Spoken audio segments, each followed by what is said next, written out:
Hello, Suzamen, good night. The shadow ye dream to drive the Diane be up, Yalet Joso like Barry. Dini Maro, the shadow dream to drive the Diane, Shimjame Halia Jaro, Shedekaga, Gomen Mamita Gebule, the indefinite article, Madija article, bono, a article is out, the need show Shimbia Bito Market table. Jamema, so it's English money, you be article, Benemushi, Tija article, Madija article, so be she. Tija article, so our Biotena English got the day will be your abo, no? ဒီတိကျအတီကယ်ဆိုရင်တော့ကျောင်းသားတိုင်းအကုန်လုံးသိပြီးသားပဲတခြား minute ကျရင်လည်းအများနဲ့တွေ့နေတဲ့ဟာပါလေအတီကယ် that's d ပေါ့နော်နောက်တစ်ခုကကျတော့တခြား an English မှာ an တစ်ခုတစ်ကောင်ဆိုတဲ့ဟာကို German လို့ပြောချင်တယ်ဆိုရင်ရောဘယ်လိုမျိုးပြောလို့ရလဲဆိုတာလေးတခြားဒီမှာကြည့်ကြမယ်ပေါ့အဲ့တော့ဒီ an ဆိုတဲ့ဟာလေးကို German လို့ကဘယ်လိုခေါ်လဲဆိုရင်နှစ်ခုရှိတယ် on be stim တဲ့ article လို့လည်းခေါ်တယ်နောက်တစ်ခုက indefinite တဲ့ article လို့လည်းခေါ်တယ်နှစ်မျိုးလုံးကတော့တူတူပဲမတိကျတဲ့ article ဆိုတာမျိုးပဲပြောချင်တာပဲပေါ့နော်အဲ့တော့တချို့ English မှာတော့ပြောရင်တစ်ခုတစ်ကောင်ဆိုတာနဲ့ဘာပဲလဲဒီနှစ်မျိုးပဲ a နဲ့ n နဲ့ဒါပဲရှိတယ်ဂျာမန်မှာကျတော့တချို့တို့ကထုံးစံအတိုင်းပဲ nominative accusative dative ဆိုပြီးတော့ပြန်ပြီးတော့꿰သွားမယ်ပေါ့နော်အဲ့တော့ဒီမှာတချို့ကြည့်ကြမယ် masculine ရဲ့ neutral ရဲ့ feminine ရဲ့ဒါကကျတော့တချို့ဘာလဲ singular form မှာရှိတဲ့ဟာပေါ့ plural ဆိုရင်အောင်ရှင်းတယ်နောက်တစ်ခုကတချို့ဒီတစ်ခုတစ်ကောင်ဆိုတဲ့ဟာကဘာလဲသူ့ရဲ့အဓိပ္ပာယ်ကတစ်ခုတစ်ကောင်ဖြစ်တဲ့အတွက်သူ့မှာဆိုရင် plural form ရှိပါမလားလုံးဝမရှိဘူးသူကအမြဲတမ်းဘာပဲရှိရလဲ singular form တွေပဲတချို့ရှိရပေါ့နော်ဒါပေမဲ့တချို့အရှိမတော့ meaning ကျတော့တွေးခဲ့ဘူးတဲ့ th တဲ့ဟာအဲ့လိုမျိုးလားမဟုတ်ဘူးသူကတော့ singular လည်းရှိရ plural လည်းရှိရပေါ့အဲ့တော့ဒီမှာတချို့တို့ဘာလို့စပြီးတော့ကြည့်မလဲဆိုရင်ဒီက nominative ဒါလေးကိုကြည့်မယ်ပေါ့နော်အဲ့တော့ဒီ nominative ဆိုတာကမျိုးလုံးနဲ့မြင်အောင်ပြောရရင်တော့ subject နေရာမှာရှိတဲ့ဟာမျိုးအဲ့ဒါမျိုးပြောချင်တာပဲပေါ့နော်အဲ့တော့ nominative ဆိုရင်じゃ masculine ဆိုရင်ဒီချေတော့ပါလဲ I လို့ပြောလိုက်ရုံပဲ neutral ဆိုလဲ I ပဲ feminine ကြပါဖြစ်သွားမှာလဲ I နေဖြစ်သွားမယ်ဒါကြောင့်မို့ဒါကိုကြက်တဲ့အခါမှာဘာလို့လိုက်ရင်ရပြီလဲဆိုရင်ဂျာမန်မှာတစ်ခုတစ်ကောင်ဆိုရဲ unbestimmt တဲ့ article ဒါမှမဟုတ် indefinite တဲ့ article ကိုပြောချင်တယ်ဆိုရင်I လို့ပြောလို့ရတယ်လို့မှတ်လိုက်တယ်ဆိုရင်ရပြီအဲ့မှာမှဒီချေတော့ပါလဲအနောက်က feminine d မှာပဲ a ပေါင်းပေးရုံပဲလို့မှတ်လိုက်တယ်ဆိုတာနဲ့ပြီးသွားပြီအများကြီးချက်စရာမလိုဘူးပေါ့နော်အဲ့တော့ဂျာမန်မှာ unbestimmt တဲ့ article indefinite တဲ့ article ဆိုတာနဲ့ I ပဲအဲ့မှာမှဒီချေတော့ feminine d ဆိုရင်ဘာလို့ပေးရမှာလဲအနောက်မှာ a လေးပေါင်းပေးလိုက်ရုံပဲပေါ့နောက်တစ်ခုကအချေဂျာမန်မှာအရင်နာမည်ကြီးရဲ့ပါလဲ accusative နဲ့ dative နဲ့ပေါ့နော်အော်ဒီ accusative dative က English မှာရှိလားဆိုရင်မရှိဘူးဒီချေဂျာမန်မှာပဲရှိတာအော်ဒီ accusative dative တွေကဘယ်လိုခွဲရမှာလဲဆိုရင်じゃ verb တွေပေါ်မှာမူတည်ပြီးခွဲရမှာပေါ့အော်ဂျာမန်မှာရှိရဲ့ verb တွေမှာ accusative လိုက်တဲ့ verb လည်းရှိရဲ့ dative လိုက်တဲ့ verb လည်းရှိရဲ့အဲ့ဒါဘယ်လိုသိမှာလဲဆိုရင်じゃဘာလို့ရမှာလဲတခါလေး verb တွေကြက်တဲ့ accusative လိုက်တဲ့ dative လိုက်တဲ့အဲ့လိုမျိုးတွဲရက်ချက်ပေးရမှာပေါ့နော်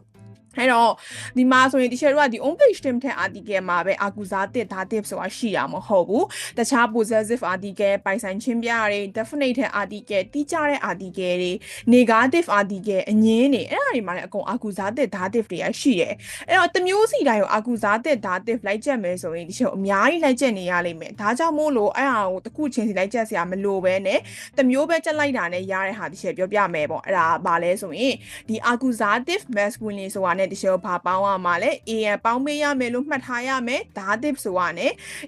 an AX ပေါင်းပေးရမယ်လို့မှတ်လိုက်ပြီဆိုတာနဲ့ဒီဟာကိုရသွားပြီဆိုတာနဲ့တခြား possessive article ရဲ့ accusative dative ပဲပြောမလား negative article ရဲ့ accusative dative ပဲပြောမလားဒါမှမဟုတ်ရင်လည်းတိကျတဲ့ article definite article ရဲ့ accusative dative ပဲပြောမလားဒီချက်အကုန်ပြောလို့ရသွားပြီအဲ့တော့တမျိုးကိုကိုကလေ့လာတာနဲ့အများကြီးလိုက်ချက်စရာမလိုတော့ဘူးဘာလို့မှတ်ထားလိုက်ရင်ရပြီလဲဆိုရင်ဂျာမန်မှာ accusative masculine ဆိုတာနဲ့ဘာပေါင်းပေးရမလဲအနောက်မှာ an ပေါင်းရမယ် dative masculine ဆိုတာနဲ့ an dative neutral ဆိုတာနဲ့ an နောက်တစ်ခု feminine ဆိုတာနဲ့ဘာပေါင်းပေးရုံပဲလဲ ax ပေါင်းပေးလိုက်ရုံပဲလို့မှတ်လိုက်ပြီဆိုတာနဲ့အဲ့လိုပဲတခြား possessive article my ငါရဲ့လို့ပြောချင်တဲ့ accusative အနောက်မှာ an လေးပေါင်းလိုက် my nan ဆိုပြီးဖြစ်သွားမယ်အဲ့တော့တမျိုးချင်းစီကိုအကုန်လိုက်ချက်စရာမလိုတော့ဘူးပေါ့နော်မဟုတ်ဘူးဆိုရင် possessive article မှာတင်ချက်မယ်ဆိုရင်အများကြီးဖြစ်သွားလိမ့်မယ်ဒါကြောင့်တစ်ခုချင်းလိုက်ချက်စရာမလိုဘူးအဓိက accusative masculine ဆိုတာနဲ့ an ပေါင်းရမယ် dative ဆိုတာနဲ့ am af ပေါင်းရုံပဲလို့မှတ်လိုက်တယ်ဆိုရင်ရပြီဒါကြောင့်ကျွန်တော်ဒီမှာအတန်ထွက်ကိုကြည့်မယ်အဲ့တော့တချို့ပုံမှန်ဆိုရင် nominative မှာ I မဲ့ accusative ကြောင့်ဖြစ်သွားတာလေ I အနောက်မှာ an လေးပေါင်းတော့ I nan ဘာလို့လဲ vowel နှလုံးပါတော့အတန်နှစ်တန်ထွက်ပေးရတယ် I nan လို့ဒီရှောထွက်ရမယ် neutral ကြောင့်ဘာဖြစ်သွားမှာလဲ I ဆိုပြီးတော့ဖြစ်သွားမယ် feminine ဆိုရင်ကြတော့ I နေအဲ့တော့အနောက်မှာ A နဲ့ဆုံးတာဖြစ်တဲ့အတွက် I နေဆိုပြီးဒီရှောထွက်ပေးရမယ်dative မှာလည်းဘာပေါင်းပေးရုံပဲလေ I ရဲ့နောက်မှာ am လေးပေါင်းတော့ I nam ဒီဟာကြောင့်ကျွန်တော်ဘာဖြစ်သွားလဲပါဇက်ကပိတ်သွားတယ် I nam လို့ထွက်ရမယ် neutral ကြောင့်လည်းဘာဖြစ်သွားလဲ I nam feminine ဆိုရင်ကြ I na ဆိုပြီးတော့ဒီရှယ်ကိုထွက်ပေးရမယ်ပေါ့နော်အဲ့တော့ဆွမ်းနာချေပြောထားတဲ့ဟာလေးကိုကြက်လိုက်တယ်ဆိုတာနဲ့တခုချင်းစီအကုန်လိုက်ကြက်စရာမလိုတော့ဘယ်ဟာပဲလာကို accusative dative ကိုတစ်ခါရေးတက်သွားမယ်အဲ့ဒါဘာပဲမှတ်လိုက်ရုံပဲလေ accusative masculine ဆိုတာ am ပေါင်းရမယ် dative ဆိုတာနဲ့ am af ပေါင်းရုံပဲလို့မှတ်လိုက်တယ်ဆိုရင်ရပြီအော်ဒီမှာဒီရှယ်ပို့ပြီးတော့မြင်တောင်ဘာလေးနဲ့လုပ်ပေးထားတယ်အနီလေးနဲ့လုပ်ပေးထားတယ်အော်ဒီရှယ်ဘာဖြစ်လို့ဒီရှယ်ဒီဘက်မှာ dash တွေကြီးပဲရေးထားရတာလဲဆိုရင်ကြတော့ဒီရှယ်တို့ဒီ I နဲ့ရဲ့အဓိပ္ပာယ်ဟိုကဘာလဲတခုတကောင်သူ့ရဲ့အဓိပ္ပာယ်ကတခုတကောင်ဖြစ်တဲ့သူ့မှာ plural form ကရှိပါမလားလုံးဝမရှိဘူးပေါ့နော်သူကအမြဲတမ်းဘာတွေပဲရှိရလဲဆိုရင် singular form တွေကြီးပဲဒီရှယ်တို့ရှိတာပေါ့အဲ့ဒါဆိုရင်ဒီရှယ်ပြောခဲ့တဲ့ accusative နဲ့ dative နဲ့ဒီရှယ်ဘယ်လိုမျိုးခွဲရမှာလဲအော်ဒီရှယ်ဒီအောက်မှာ example လေးရေးထားပေးတယ်အဲ့တော့ nominative အဲ့တော့ဂျာမန်မှာ nominative ဖြစ်တဲ့ I နဲ့ပဲရေးလို့ရတဲ့ verb ကတခုတည်းပဲရှိတယ်အဲ့ဒါဘာလဲဆိုရင် verb sign English ကဆိုရင် verb to be ဖြစ်တည်ဆိုပြီးပြောတဲ့ဟာပေါ့နော်ဂျာမန်မှာပြောပါတယ် verb sign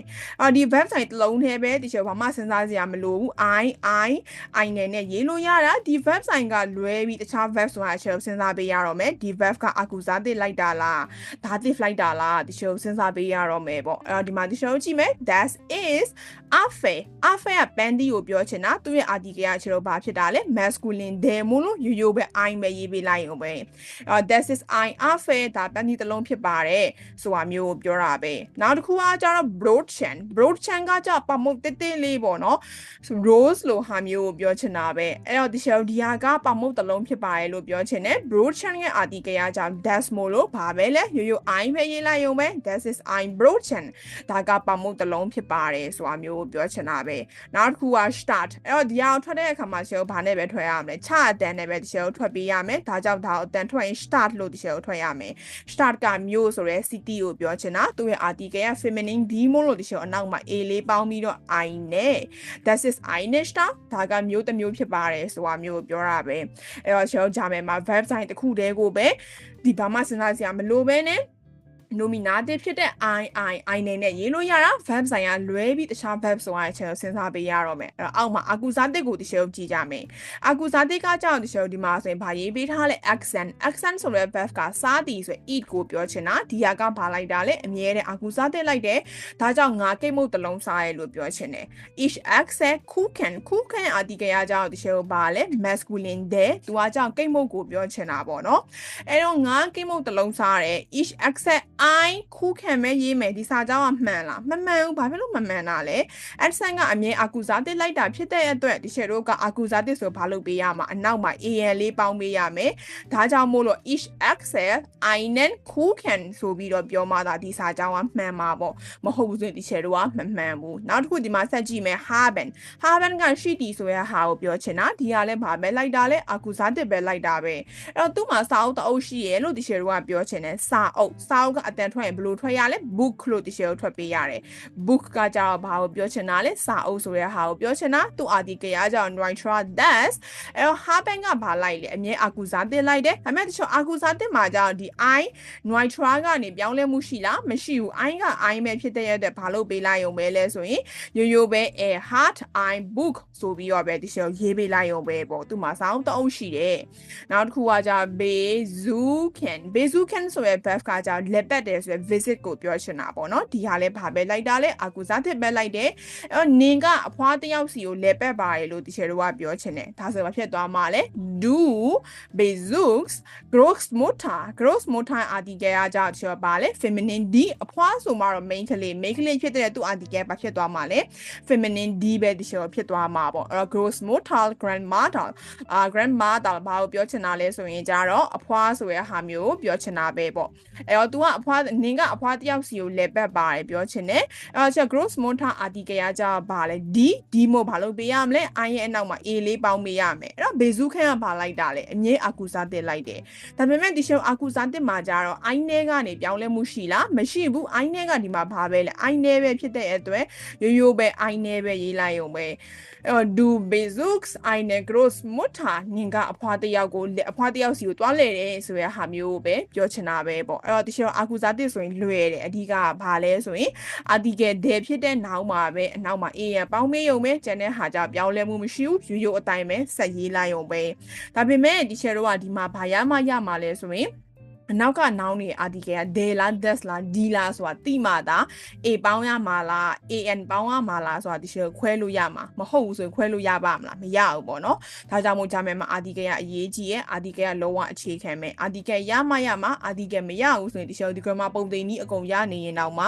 လုံးဝခွဲလို့ရမှာမဟုတ်ဘူးပေါ့နော်အဲ့တော့ဒီဟာကကြောင့်အာကူစားတဲ့အတွက်ဒီရှယ် example လေးရေးထားပေးရနောက်တစ်ခု dative အဲ့တော့ဒီရှယ်ဒီ A11 ပေါ့နော်ဒီ A1 level ပေါ့ဂျာမယ်စာအခြေခံဆို A1 level ပေါ့အဲ့ဒီ A1 level မှာဆိုရင်ကြတော့ dative like the verb က A11 ကော A12 ကောနှစ်ခုလုံးပေါင်းမှသာ9လုံးပဲသင်ရမှာပေါ့နော်အဲ့9လုံးမှာဒီဆို A11 မှာဘယ်နှလုံးပဲပါတယ်2လုံးပဲပါတယ်ဒီ helpful ကူညီတီဆိုပြီးတော့ပြောတဲ့ verb ကနောက်တစ်လုံးကနေကောင်းတယ်မကောင်းဆိုရင်မေးတဲ့ as gate ပေါ့နော်ဥပမာနေကောင်းလားမေးချင်တဲ့ v gate as dr v gate as enan ဆိုပြီးတော့မေးရတဲ့အဲ့ as gate နဲ့ helpful ဒီနှလုံးပဲပါတာဒါကြောင့်မို့ A11 မှာဆိုရင်ဒီနှလုံးကလွဲပြီးတော့တခြားစကားလုံးတွေအကုန်လုံးကဘာတွေပဲလဲဆိုရင်အာကူစားတဲ့လိုက်တဲ့ verb တွေကြီးပဲအားကြောင့်မို့ကိုကကြက်တဲ့အခါမှာဆိုနည်းနည်းလွယ်တာပေါ့ကိုကဘယ် verb ပဲကြက်အာကူစားတဲ့လိုက်တဲ့တခါတန်းထဲချက်ပေးရမယ်လုံးဝအဲ့ဒါကိုခြံပြီးကြက်ခဲ့လို့မရဘူးပေါ့နော်ကိုကအာကူစားတဲ့လိုက်တာလားဓာတ်လိုက်တာလားဆိုတာတိမှဒါစာကြောင်းရေးတဲ့အချိန်မှာနောက်မှာဘာပေါင်းရမှာလဲဆိုတဲ့ဟာကိုတိမှာဒါကြောင့်ဘာလဲဆိုရင် verb တစ်ခုကြက်တာနဲ့အာကူစားတဲ့လိုက်တဲ့ဓာတ်လိုက်တဲ့အမြဲထဲချက်ပေးရမယ်အဲ့တော့နောက်ထပ်9လုံးကဘယ်တော့မှသင်ရမှာ A1 သူရောက်တော့မှဒီရှယ်တော့သင်ရမှာပေါ့နော်အဲ့တော့ A1 မှာပြောရရင်အာကူစားတစ်ကများတယ်လို့ဒီရှယ်ကိုပြောလို့ရတာပေါ့အဲ့တော့ဒီမှာဆိုရင် help fan ကကူညီတီဆိုတဲ့ verb ကိုပြောချင်တာအဲ့တော့ငါတို့ကကူညီတယ်ငါတို့ဆိုတော့ they are help fan အဲ့တော့ opa ကဂျာမယ်မှာဘာအဖိုးကိုပြောချင်တာသူ့ article ကဒီရှယ်တော့ဘာလဲ masculine တဲ့ငါတို့ကအဖိုးကိုကူညီတယ်ပြောချင်တယ်ဆိုတော့ they are help fan I opa ပဲတွားရေးမယ်ရလားမရဘူးဘာဖြစ်လို့လဲ help fan ကအမြဲတမ်းဘာလိုက်တာလဲဒီရှယ်ကို dative လိုက်တယ်ဒါကြောင့်မို့လို့ဒီရှယ်တော့ဘာလုပ်ပေးရ I ရဲ့အနောက်မှာ am လေးပေါင်းပြီးတော့ they are help fan I nan opa ဆိုပြီးတော့ဒီချေတို့ကပြောရမှာပေါ့ဒါမှဒီစာကြောင်းကမှန်တာနောက်တစ်ခု kin ကကြောင့်ကလေးကိုပြောချင်တာသူ့ရဲ့ article ကကြောင့် neutral das အဲ့တော့ငါတို့ကကလေးတယောက်ကိုကူညီတယ် we are helping I kin မဲ့တော့ပြောမယ်ရလားမရဘူးဘာဖြစ်လို့လဲ helping ကအမြဲ dative လိုက်တာဖြစ်တဲ့အတွက်ချက် dative မှာ I ကနေဘာလို့ပြောင်းသွားလဲအနောက်မှာ am လေးပေါင်းရပြီးတော့ I nam လို့ဖြစ်သွားတာကြောင့် we are helping I nam kin ဆိုပြီးတော့ပြောမှသာဒီစာကြောင်းကမှန်မှာပေါ့နော်အဲ့တော့နောက်ဆုံးကကြောင့် layering ကကြောင့်ဆရာမဆိုရဟာကိုပြောချင်တာအဲ့တော့ငါတို့ကဆရာမတယောက်ကိုကူညီတယ်အဲ့တော့ဆရာမဆိုမှ main ကလေးဖြစ်တဲ့သူ့ article ကချက်ဘာပဲဖြစ်သွားမှာလဲ feminine d ပဲဖြစ်သွားမယ်ပေါ့နော်အဲ့တော့ we are helping I neလေးရာပဲတော့ပြောမယ်ရလားမရဘူးဘာလို့မရလဲ help fan ကအမြဲ dative လိုက်တာဖြစ်တဲ့အတွက်ကျွန်တော် dative မှာ I နယ်ကနေပြီးဘာလို့ပြောင်းသွားလဲ I na ဆိုပြီးတော့ပြောင်းသွားတာဖြစ်တဲ့အတွက် we are help fan I na layering ဆိုပြီးတော့ပြောမှသာဒီစာကြောင်းကမှန်တာပေါ့နော်အားကြောင့်မို့ဒီရှောင်းဂျာမဲမှာ accusative dative တွေဆိုတာဘယ်လိုခွဲရတာလဲ verb တွေကိုကြည့်ပြီးခွဲရတယ် verb ပေါ်မှာမူတည်ပြီးတော့ accusative လိုက်တဲ့ verb ဆိုရင်အနောက်မှာ accusative ပဲ dative လိုက်တဲ့ verb ဆိုရင်ဒီရှောင်းအနောက်မှာ dative ပဲချေထည့်ပေးရတယ်ပေါ့နော်အဲ့တော့ဒီမှာအပေါ်ကဇာတ်လေးကိုအတန်းထွက်လေးတစ်ချက်ပြန်ကြည့်ကြမယ် I နဲ့ I nan I နဲ့ I nam I na ဆိုပြီးတော့ဒီရှယ်ကိုထွက်ပေးရမယ်ပေါ့အဲ့တော့ဒုတိယတစ်ခါပြန်ပြီးတော့ရှယ်ကိုကြည့်မယ် I နဲ့ I nan I နဲ့ I nam einer ဆိုပြီးတော့ဒီ shell ထွက်ပေးရမယ်